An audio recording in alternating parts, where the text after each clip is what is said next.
Hey guys, so I've got a couple of students who want me to do a video on shallowing, so here it is. This is the easy way to shallow the golf club. First of all, let's talk about the backswing position. The best way to shallow the golf club is to do it the easy way. The easy way is to make sure your backswing's not too complicated. Let me explain. A really good drill, put your left arm on your right upper arm and then kind of swing back. Now, whilst you're swinging back, there's a couple of things you want to do. Obviously turn, so rotate back. The second thing I want you to do is allow your arm to bend to 90 degrees. So I'm doing this like so, and then hinge the wrist. Okay, and if we can get the blend of those three motions, then what this is doing is that's getting me into a backswing position where I look something like so. What we basically want to refrain from is the upper arm moving too far away from the side of the body. That's going to lend itself to steepness or a lot of complexity in the downswing. Let's get the feeling that the upper arm stays pretty connected to the side of the body, so we end up in a backswing position something like so. If I can get a decent amount of wrist hinge, if I can get the upper arm moving to the side of the body while still maintaining width, which basically just means I'm trying to push the club in this sort of direction, then from here it's going to be so much easier to shallow. So step two is actually really easy. You've just got to let the upper arm and the lower arm widen. Boom, boom, boom. That's shallowing. Simple as that. Whilst you're doing this, you want to just make sure that you allow the upper arm to stay close. So boom, boom. That's it. Now, the reason why shallowing is incredibly scary is because, well, the club's going to feel like it's going to strike back here. This is why shallowing on its own, very easy. The complexity, you have to match it with rotation. Maybe not so easy. Grab yourself a chair and practice this at home for a little bit first. What you want to do, get yourself into posture about a fingertips distance away from the chair. We'll go back to this exercise, swing back.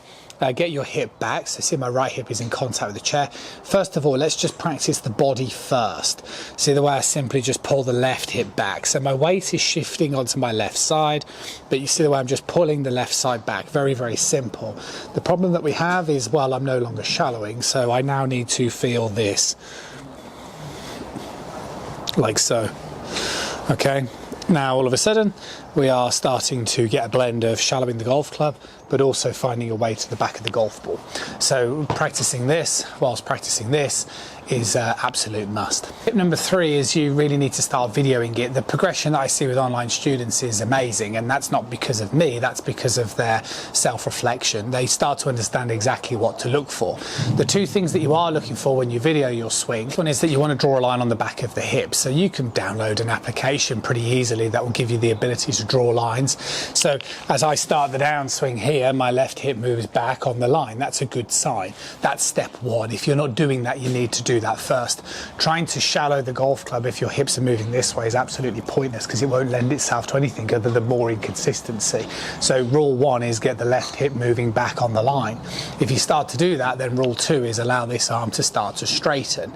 However, as I mentioned earlier, the checkpoint you really want to be looking for with regards to shallowing is more from the face-on perspective. So if I pull this back, get this way and this way, by the time the club shaft is parallel to the floor, I should be in a position where my hand is located opposite my trail thigh. That's a good indication. If you start just releasing this angle here, but you don't let this move to the side of you, you're going to end up just casting, and it's again going to cause more inconsistency. So, to summarise, shallowing is easy, sort of. What makes it complicated is you need to blend rotation and good arm motion. Just be patient with it, practice it, and when you practice, like I've tried to do in this video, focus on one thing at a time. Spend some of your time working on your rotation, spend some of your time working on your arm move. Which way you choose to do it, well, it's up to you. Rotation probably first in my opinion, and you'll get better at doing it, I promise you. I'll see you guys again really soon.